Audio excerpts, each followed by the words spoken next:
Bismillahirrahmanirrahim. Assalamualaikum dan salam sejahtera. Saya Nurliza binti Abdul Halim, pelajar ijazah Doktor Falsafah dari Universiti Sultan Zainal Abidin, ingin memperkenalkan satu modul murni iaitu modul regulasi emosi berasaskan nilai Islam.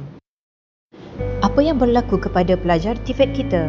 72% pelajar TVET mengalami tekanan yang tinggi, 1/5 remaja menunjukkan simptom kebimbangan ataupun emosi yang tidak stabil, 97 kolej komuniti di seluruh Malaysia, namun cabaran yang dihadapi adalah tiada modul sedia ada bagi menangani masalah tersebut.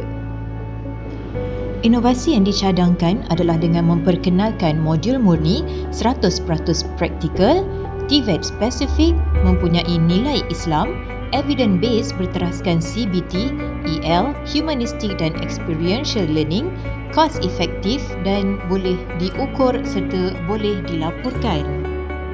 Sasaran pengguna modul ini adalah pelajar TVET Kolej Komuniti yang berusia antara 18 hingga 24 tahun, merangkumi semua bidang seperti mechanical, electrical, ICT, hospitality dan lain-lain. Kenapa mereka? Kerana mereka belajar melalui buat dan bukannya dengar. Inilah experiential learning yang semula jada.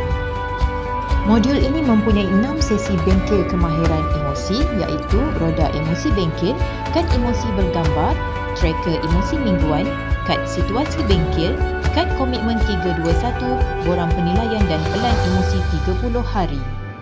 Untuk modul yang pertama, pelajar akan diperkenalkan dengan satu alat visual interaktif untuk membantu mereka mengenal pasti dan menamakan emosi mereka.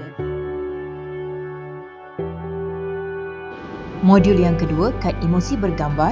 Terdapat 40 kad bergambar ekspresi emosi. Pelajar boleh pilih kad yang mewakili perasaan mereka tanpa perlu berkata-kata, sesuai untuk pelajar yang lebih visual. Berikut ditunjukkan antara demo ataupun prototipe modul tersebut.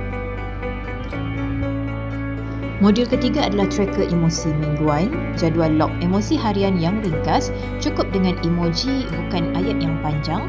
Pelajar akan mengenal pasti emosi mereka secara mingguan seperti contoh positif, marah, sedih, bimbang dan lain-lain. Modul ketiga berbentuk kad digital interaktif di mana pelajar boleh mengisi dan menyimpan komitmen mereka secara peribadi. Seterusnya adalah borang penilaian kecerdasan emosi. Ia boleh diisi secara digital maupun secara hard copy di mana pelajar menentukan penilaian akhir selepas modul ini dijalankan.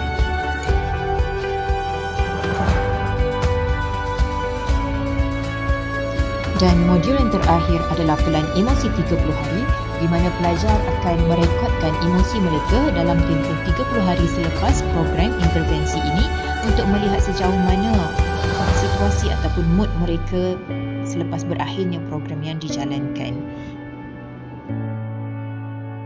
Dengan adanya modul intervensi ini, pelajar dapat memantau kemajuan peribadi emosi mereka.